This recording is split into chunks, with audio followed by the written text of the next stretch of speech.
In this video, I'm going to show you how you can free up a heck ton of space, more than likely, on your phone. And that's the browsing data from Safari. I'm on this page right now, Google, just doing a regular Google search. And let's say I visit the FIFA World Cup 2026 website. I'll close this. And there we are. That website has now been logged on our phone, and the data associated with it is now stored in the cache. Don't believe me? Watch this. Let's go into the settings. Let's go to apps, and then tap on S, or scroll down to the S section, then tap on Safari.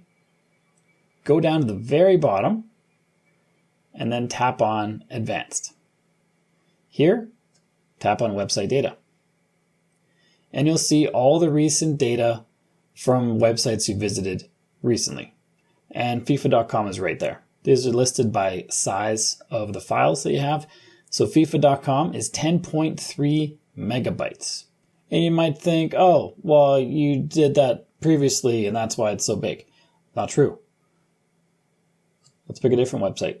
Let's go to NBA.com. You can rewind this video to see that NBA.com is not on that list.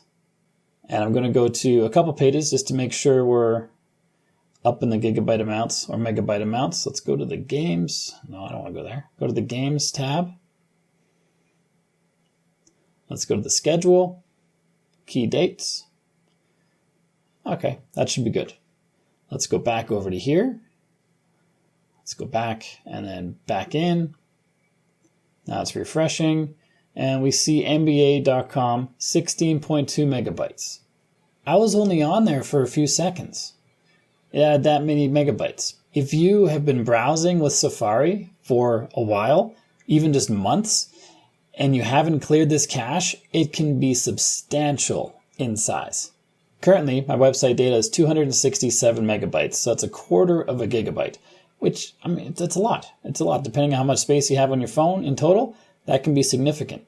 And the reason websites do this is because to make your browsing faster and more efficient, they download the information to your phone. So the pictures, usually not the videos, but the text, the pictures, interactive elements, some of them, they're loaded from your phone instead of from the website servers to make your website browsing experience faster. So that's why this happens. But luckily, we can clear all this stuff. Well, first of all, you can clear these individually. If you tap on Edit, and let's say you never go to cookielaw.org, you rarely go to this pools website, but you go to NBA.com a lot, you go to FIFA.com a lot, maybe you want to keep those caches because that'll make your website browsing faster. If you don't keep those, then the first time you go there, it might take a second longer because it will download this information again, but it's not a huge deal.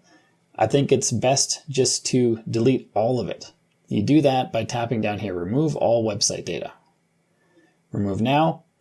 And now I have that 267 megabytes of data, of space back. We see here, we have website data 0. As soon as I go back to another website, or else let's refresh NBA.com. It's refreshing now. Excellent. Let's back out of website data, go back into it.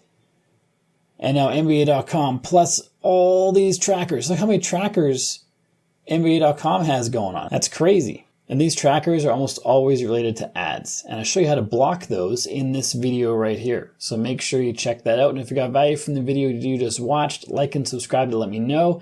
And I'll see you on this one where we shut down all ads on your phone. I'll see you there.